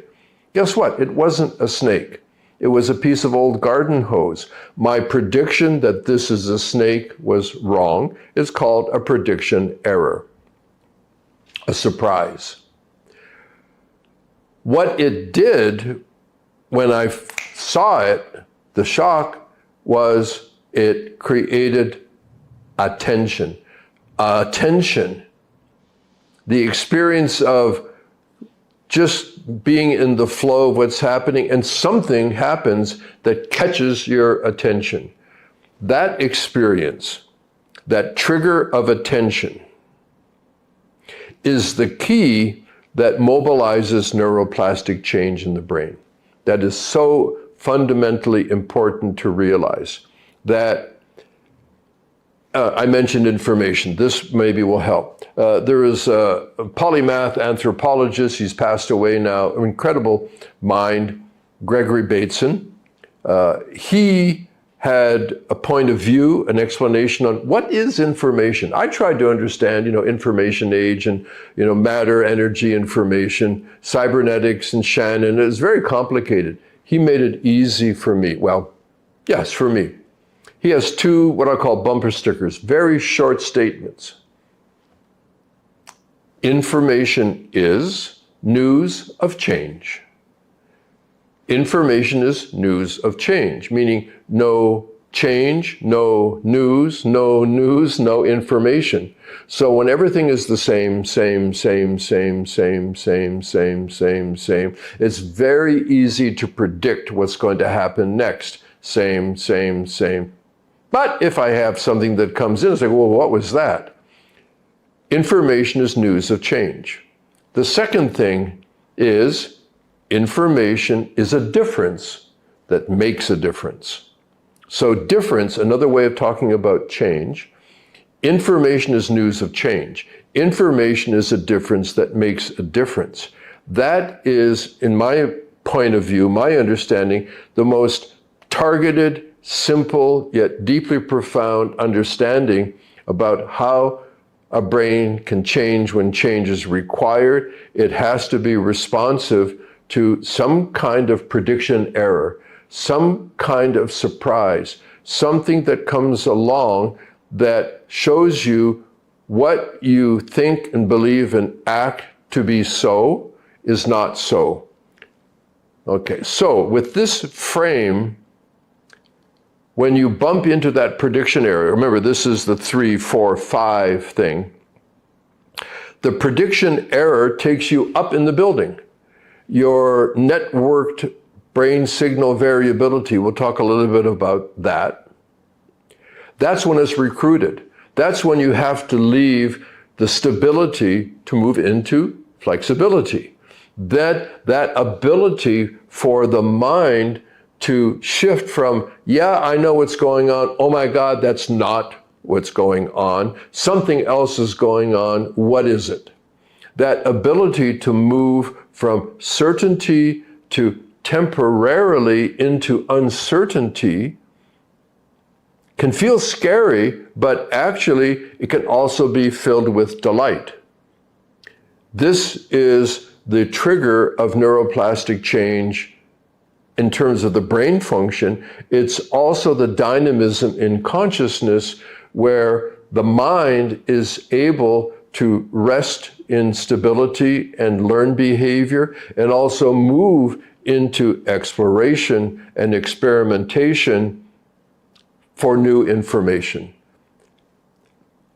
This happened for me a few years ago. I was working in this model and it struck me, I think it's true, at least it's true for me. It reminded me of something. What is it that it reminded me of? I thought, oh, this is the hero's journey. This is, Joseph Campbell made it quite popular. The proto-myth of the hero's journey, that you live in the upper world and things go on and you have to change, you don't want to change, the mentor comes, kicks you in, and you enter into what they would have called then the underworld. I think in the beginning it was probably literal, where early on Neolithic, Mesolithic times, going deep into the cave, going into the underground is what we would call going into the unconscious. For them it was physical. We interpret it now metaphorically, but the hero's journey of going into challenge, change, uncertainty, discovery, and then bringing that back up into the upper world, the ordinary world, as a prize, a treasure that you then use for others. I think the hero's journey is the proto-myth because it's based on a proto-psychology, which is based on a proto-neurology. I think every single neuroplastic change is a mini or major, a mini hero's journey. And that's what predictive brain coding explores with us, that there are times when the stable becomes insufficient and you have to enter into the flexible for a period of time. You discover in your exploration things that are important and new, and then you return back to the stable. I think that's called learning. I think that's what's called adaptation and growth. And I think that is what we need to be able to do. and different psychoactive agents can move that thing along. So that's that left side. Briefly, we'll go to the 6, 7, 8 side. This is the entropic brain model, Robin Carhart Harris. He developed this in using psychedelics to better understand the brain. He's quite well known, certainly highly influential in the psychedelic community. But psychologically, what's the entropic brain model? Entropy is a term borrowed from physics. He's applying it neurologically and psychologically. It's his premise. Entropy, is that loss of structure, the loss of habituation and stability, coming apart. He believes that the early human brain functioned in what he calls primary consciousness. There's also an extended belief that this is the open-minded sensory state of infanthood and early childhood, by the way. Then, over time, the hero's journey, having these experiences highly informative, are brought back down, and even neurologically, the neocortex of the brain assembles them into learned behavior. He calls it secondary consciousness. So, right now, I assume most of us are experiencing this discussion mostly in secondary consciousness. This is an extremely important quality of learned behavior. But when things get confusing, when things don't make sense, quote unquote, from the senses, the brain has to shift. So, in a dramatic fashion, this is what psychedelic compounds do, he believes. I agree. The psychedelic compound is not making the state. Those floors in the brain exist. The psychedelic compound is giving you access for a period of time. But so do other psychoactive agents. By the way, I think the Neurovisor programming with light and sound also does that.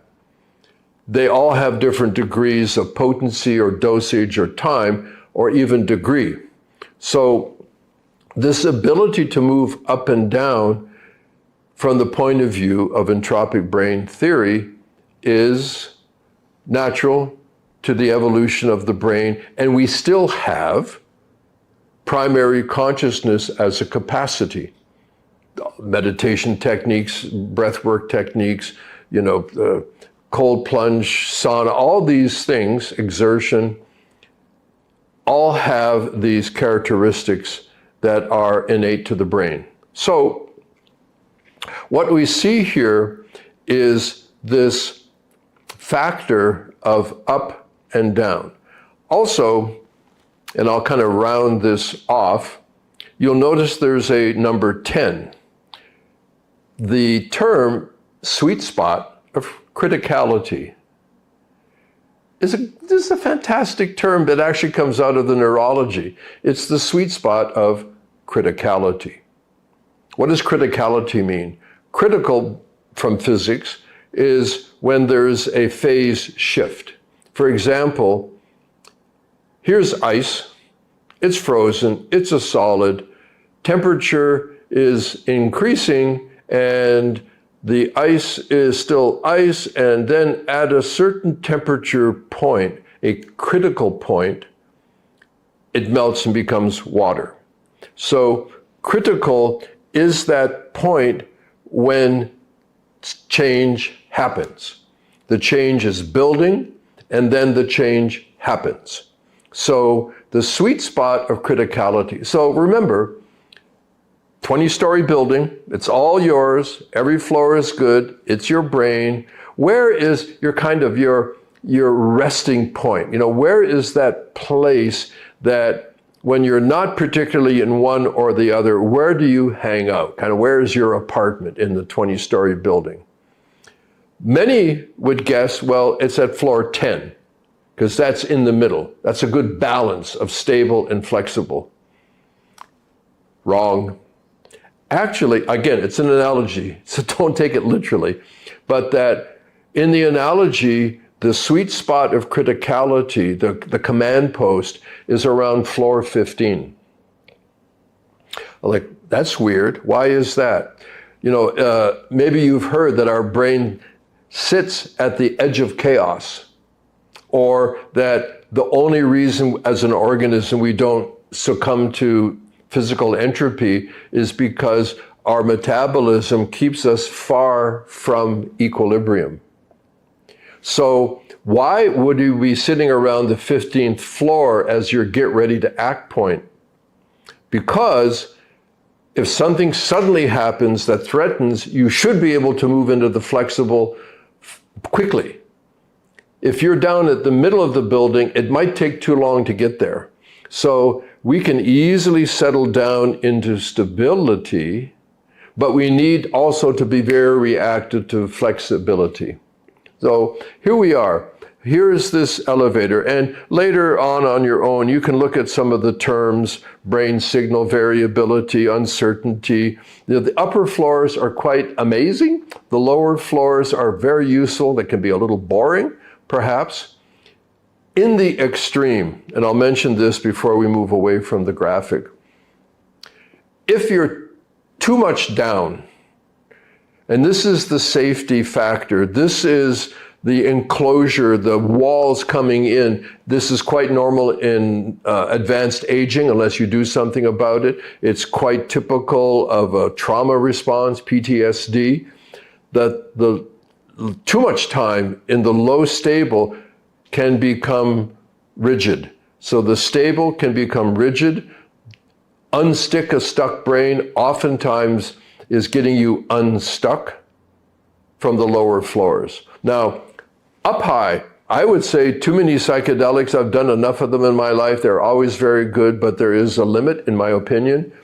The upper floors, if a person spends too much time up there, the volatility can take over the flexibility. So we want to be able to, in a way, every inhalation takes you into the upper floors. Every exhalation takes you down into the lower floors. So this is, I think, on a micro, a meso, and even a macro level. Okay, I'm going to leave you now with something, I think it's a little bit funny, but I think it's also true. I mentioned my Neurovisor device. You can learn more about that. David and I have been doing some very fruitful exploration and combining his sound experiences choreographed into the dynamism of light. I see the Neurovisor experience, and I would say, to be open-minded, a number of other psychoactive agencies. I would say, in this case, to keep it more personal to the Neurovisor, I see the Neurovisor as the elevator repairman. What I see in psychoactive agents is the mobilization of the mind to take advantage of all the different floors in this 20-story building called our brain. So, thank you for your time. Again, David, you're generous to offer it. Thank you. And thank all of you that would be listening and sitting through the presentation. I very much appreciate your willingness to reflect on all of this with me. Thank you very much. Goodbye from Thailand. Wow. Obviously, your expertise is really very deep, very deep. Thank you. Yeah, it's really interesting. I love the analogy of the building, the 20-story building, right? Yep. So it's interesting. It seems like the main concept you're working with is to create change, to create neuroplasticity, yeah. And when I watch the lights, I actually noticed that it was changing every like 15 or 30 seconds. And so I assume that's the idea, is to have the change to kind of wake up the brain and teach it to be able Mhm. to move up and down the elevator. Well, yeah, I've done some good amount of health-related wellness technical teaching in my life, and I'm one of these guys. I like the detail, I like the science, but not everybody is able to grasp it. So I like using analogies. And analogies are not perfect, but they're really a great helpful bridge from I don't know to I do know. So the idea that our brain is a 20-story building and every floor is a good floor. And the idea is that we move from floor to floor, meaning we move from state to state to do what we need to do. To me, I think it's a pretty fair representation of the brain. Um, I don't believe, but that's just my view. But, I think it's through tradition and through neuroscience, there is really no perfect state in and of itself, maybe like from systems theory, where the whole is greater than the sum of its parts. So somehow those parts, we can look at them one by one, but they're really an intrinsic part of the whole. That's why I like the whole building is the brain. Now, in neurology, as best we've developed it, and we're on the edge of the cosmos here, what we understand about the brain, but that brain states, much like music, move around quite a lot. And in those movements, they create what we'll call the song, the composition. So part of it is the reference, and then part of it is the creativity. I have a saying, and I think it's true, but who knows, right? I think it's true, that a brain that can change when change is needed, that's a healthy brain. And it's true with the body that, there is no perfect yogic asana. Oh, maybe yoga neither, you lay in corpse pose. But this idea of being able to, maybe it's not even called change. Maybe change sounds good or change sounds scary. I don't know. But like I Ching, the classic of change, the idea that we could call it adaptation, we could call it learning, we could call it growth. The word change is kind of malleable as to what you really mean. So I think, to go from I don't know to I do know, that's a kind of a change. And the brain has a lot of what it's obviously it has musical qualities because we use our brain to create music. So, there are sustained references and then there are changes. So the belief that I have is we've been able to learn so much from music, sound. How does that kind of apply to the brain and light? I've So, got a good idea that okay, please help me. Yeah, yeah. So I teach, in my recording class, because, I wrote the number one selling book in the field of audio recording and in yeah. producing music. That's So kind of crazy, David. That's kind of crazy, man. yeah, Thank you. yeah, yeah. So I talk about, and this is around the brain as well. I talk about the music and that is repetition Yes, versus change. I mean, correct. in the field of sound healing, it's the change aspect started with the Campbell. I forget his first name. He died a long time ago. Where he said, it's really the Mozart Effect was his book. And it's all about changing rhythms and changing melodies Mhm, and in changing frequencies and everything that wakes up mhm, the brain and creates new mhm, neuroplasticity and mhm, makes you more creative, right? But the mhm, opposite of that is repetition, which is mhm, trance, chant, mantra that totally puts the left brain to sleep because the left brain goes, "Oh, you did that 7 or 8 times. I'm going to sleep," and then the mhm, right brain takes over and you get really mhm, high or really deep. So there's really two different ways to go. And the Yeah. repetition is really interesting because with light on the brain, it's the frequency following effect, right? Where the brain Hmm. really synchronizes to the rhythm. When, I Yes. mean, sound is pretty cool, but light is way more powerful to synchronize the actual. So now you can actually synchronize that rhythm of the brain to delta, theta, a Hmm. delta for sleep, theta for Hmm. creativity, alpha for learning, beta for thinking, gamma Hmm. for blissing out, right? And so Hmm. now you've got a, so it's, if you do the change, you're doing Hmm. one cool thing, but the problem is some people have gotten freaked out by change.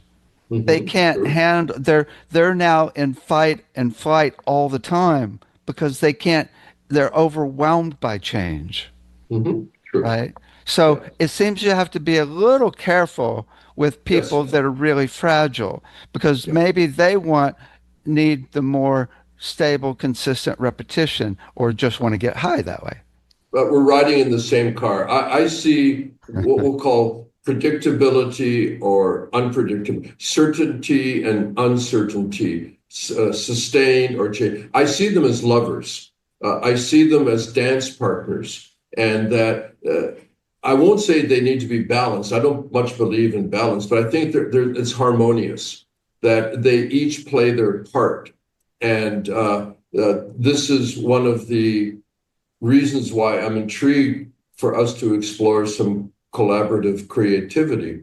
Because when I work with light, I work with it in two ways. One is I work the light sound composition. Light can be primary and the sound is what I'll call supportive. Or the other way around, where the sound is primary and the light is supportive.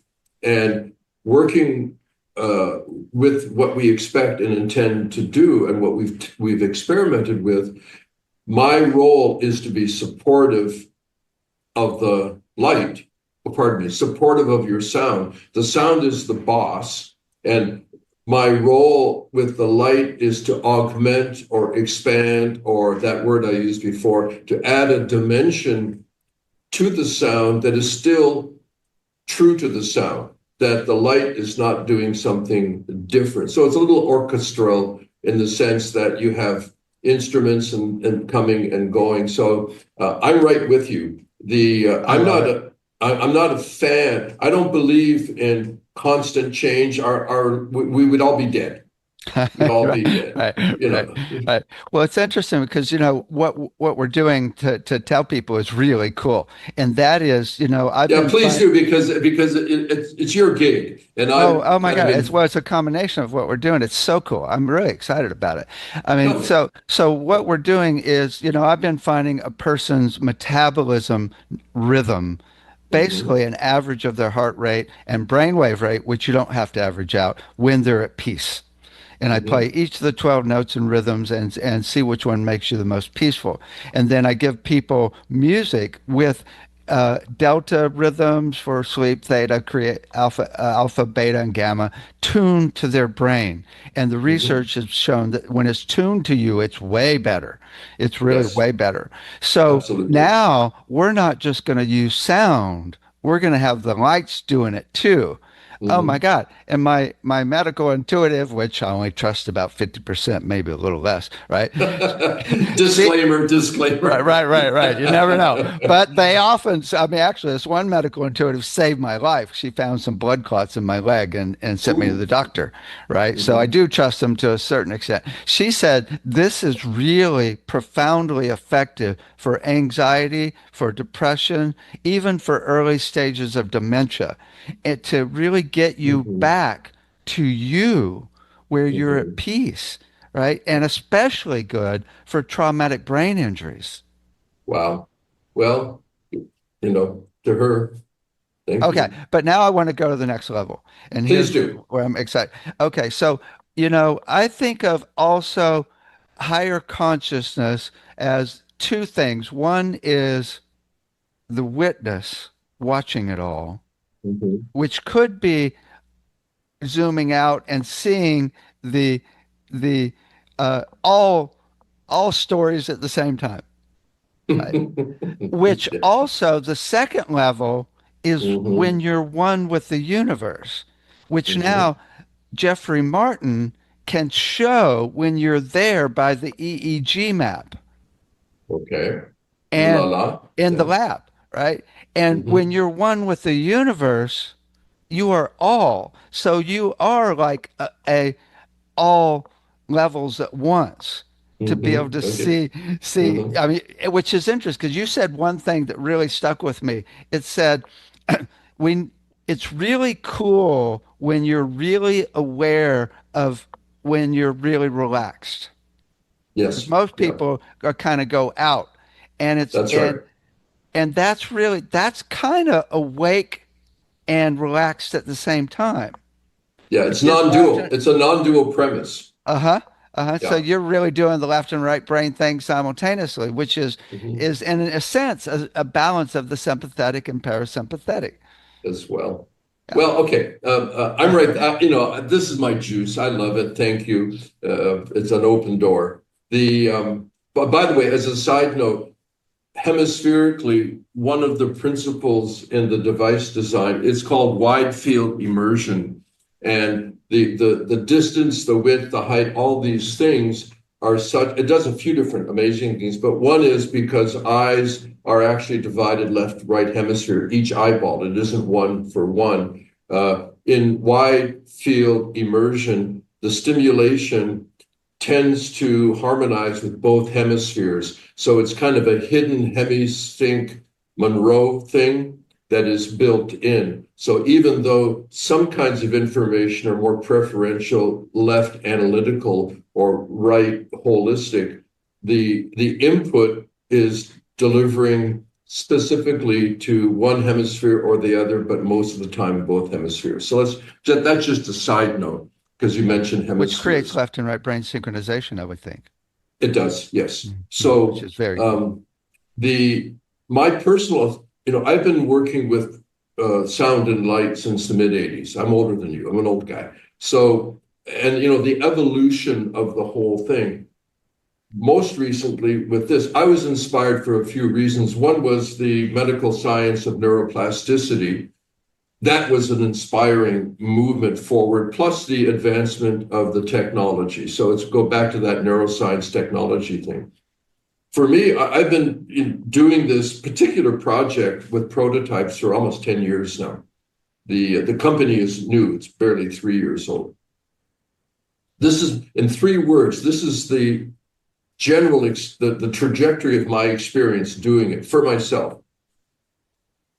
In the beginning, it was a lot of stimulation, just the kind of the dopamine of the wow, this is amazing kind of thing, stimulation, which is fantastic. Over time, and it's not like one is dropped off, they're kind of merging. The second thing is starting to become more, it had some quality of communication. It wasn't just stimulation in and of itself. There seemed to be some kind of information, like it's like something was being shared as opposed to just happening. And I would say, I'll put a calendar on it, but I'll say the last one, maybe most recently, is stimulation, communication, revelation. The sense that there was a discovery process, not that something was being made, but that something was there and it was becoming evident or revealed. And that process of stimulation, communication, revelation gives me a lot of hope that we're on the right track with this technology. Nice. Now, what about you? You've been in sound. I mean, is there any kind of similarity? I'm really intrigued. Well, Maybe there's we'll one talk thing. privately, but what do you think? There's one thing that I teach in my recording classes that is beyond the music theory of music. And Hmm. that's I've got it in both my sound healing book and my recording book now. And that Hmm. is dynamic curves. Okay. And it's Can you, basically what using is that? What is that? yeah, Dynamic yeah. curves. It's where you take any parameter of sound and music and you build it to be more intense and then break down. Okay. And the Okay. smoother you do that curve of building dynamics and breaking down, which, by the way, I learned from Pink Floyd on drugs, right? And the Grateful Dead, right? Well, double, And double. kirtan, which is Yeah, builds up and breaks down very sure. smoothly, right? I've learned that that is shockingly effective to lead people into a Mm, really calm state or mhm. a really activated awake state, as Oh, opposed to lovely. just doing one or the other, right? So Hmm. so Hmm. I could do it with rhythm. Ba da da da ba ba ba ba ba ba. Oh. Hmm. Ah.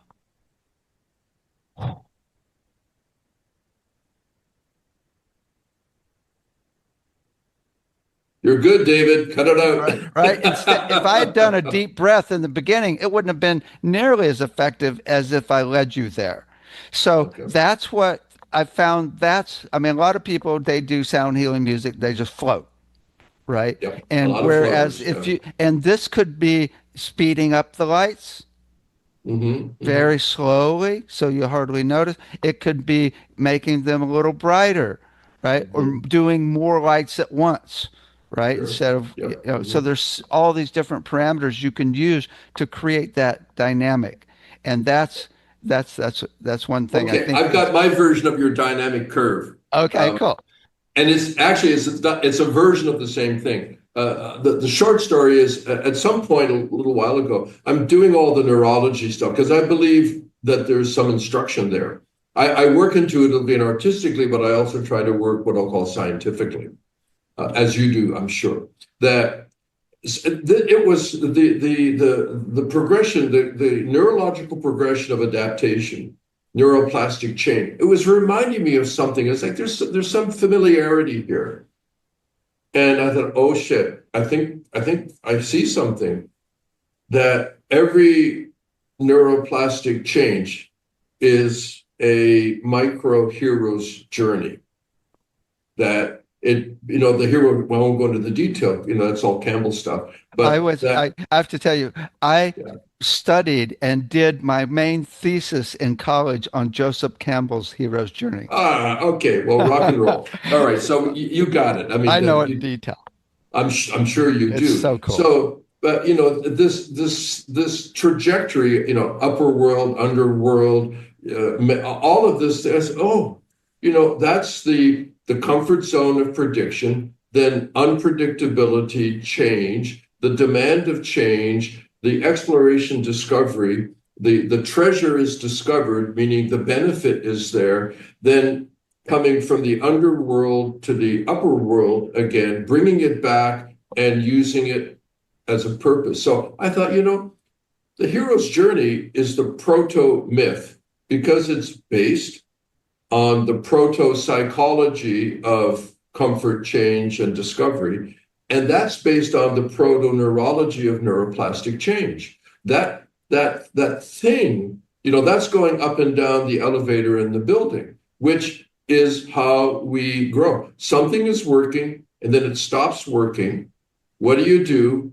You have to do something different. Now it works again and you return back to function. This cycle, the hero's journey, I think we kind of breathe it almost, every day, all the time. And when learning has to happen, you know, here we go. We have to It's be so our own perfect hero. Yeah. because you're really looking at change over time. Yes. Because that, yeah, beautiful. Oh, I have to tell you one other thing that was kind of Please, bizarre. please I do. actually Yeah. took a course with Gregory Bateson at UC Santa Cruz Oh, and even interviewed him personally on my radio show.